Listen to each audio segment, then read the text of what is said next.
लाडकी बहीण योजना या योजनेच्या संदर्भात या आठवड्यामध्ये अत्यंत महत्त्वाची एक बैठक होण्याची शक्यता आहे।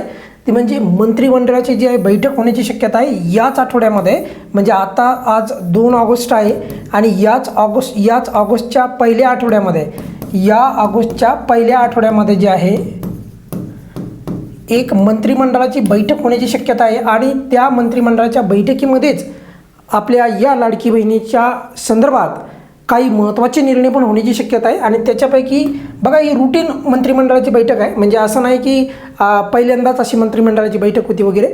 जेव्हा आपल्याला लाडकी बहीण योजनेसाठी जो काही निधी लागतो तर तो निधी मंजूर करण्यासाठी एकदा परत जे काही किंवा इतर जे काही लाडक्या बहिणीच्या संदर्भातले जे काही निर्णय असतात, खास करून म्हणजे रेग्युलर जी मंत्रिमंडळाची बैठक होते त्याच्यामध्ये निधीच्या संदर्भातला निर्णय घेतला जातो।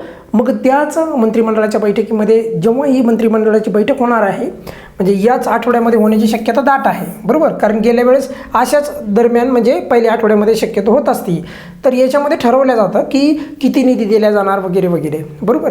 परंतु याच मंत्रिमंडळाच्या बैठकीमध्ये जर प्रश्न चर्चेत घेतला, म्हणजे कोणता, दोन्ही हप्ते एकत्रित देण्याचा, म्हणजे एकूण 3,000 रुपये रक्षाबंधनानिमित्त देण्याचा, त्यानंतर लाडकी बहीण योजनेची वाढ करण्याच्या संदर्भात, म्हणजे मानधन जे आहे किमान 300 रुपयांनी तरी मानधन वाढवावं, म्हणजे 1500 रुपयामध्ये 300 रुपये तरी मानधन वाढवावं, या संदर्भात या मंत्रिमंडळाच्या बैठकीमध्ये निर्णय घेतला गेला पाहिजे। कारण जी आता मंत्रिमंडळाची बैठक होणार आहे तर त्यामध्ये सोबत एक महत्त्वाचा निर्णय, आता या निर्णयाचं पुढे बघा, फेर तपासणी यासाठी जे आहे पुढे भविष्यामध्ये जर सरकारने लवकर फेर तपासणी चालू केलं नाही तर याच्या परिणाम जे आहेत तर ते दिसू पण शकतात, कारण की फेर तपासणी चालू करणं अत्यंत गरजेची आहे।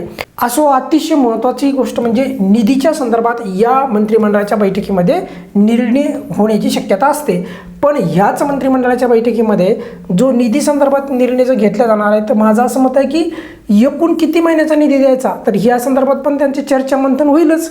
तर मग त्याच्यामध्ये त्यांचं शक्यतो बघा ते जुलैचाच निधी देण्याच्या मानसिकतेत राहतील। पण माझ्या मते जुलै आणि ऑगस्ट रक्षाबंधनानिमित्त, रक्षाबंधन जे आहे तर त्यानिमित्त जे आहे दुसरा पण हप्ता, असे एकत्रित 2 हप्त्याचा निधी देण्याचे जे आहे त्यांनी जर का दिलं तर माझ्या मते जरा बरं होईल। कारण की बघा, लाडक्या बहिणींना एकतर ही एक संधी आहे की बाबा लाडक्या बहिणींना त्यांना एक गिफ्ट देता येईल या पद्धतीने, म्हणजे कसं की 2 हप्ते एकत्रित हे एक लाडक्या बहिणींसाठी गिफ्ट म्हणावं लागेल रक्षाबंधनाचं। पण तसं शासन करतंय का, त्या मंत्रिमंडळाच्या बैठकीमध्ये तो निर्णय होतो का? आणि त्याचमुळे जे आपण खास करून हा व्हिडिओ यासाठी बनवत आहोत, कारण की त्या मंत्रिमंडळाच्या बैठकीमध्ये हा निर्णय घेतला जावा, काहीतरी सकारात्मक निर्णय घेतले जावेत, सोबत हे देखील मुद्दे चर्चिले जावे। फक्त निधी जे आहे आणि एकाच महिन्याचा वितरित करण्यापेक्षा बाकी पण गोष्टी ज्या आहेत या योजनेच्या संदर्भात तर त्यांच्या संदर्भात पण दखल घेतली जावी, ते मुद्दे जे आहेत ते पण हाताळले जावे आणि लवकर सॉल्व्ह केले जावे। या व्हिडिओमध्ये आपण इथेच थांबूयात। जर या आठवड्यामध्ये जी मंत्रिमंडळाची बैठक होणार त्याच्यामध्ये 2 हप्त्याचा निधी जर देण्याचा प्रयत्न केला तर मी म्हणेन फारच चांगलं होईल आणि लाडक्या बहिणींसाठी ती चांगली गुड न्यूज ठरेल। या व्हिडिओमध्ये आपण इथेच थांबूयात। पुढे जर अपडेट आली तर नक्की आपल्या या चॅनलवर तुम्हाला देण्यात येईल। थांबूयात, काय अडचण असेल तर नेहमीप्रमाणे कमेंट्समध्ये विचारू शकता। धन्यवाद।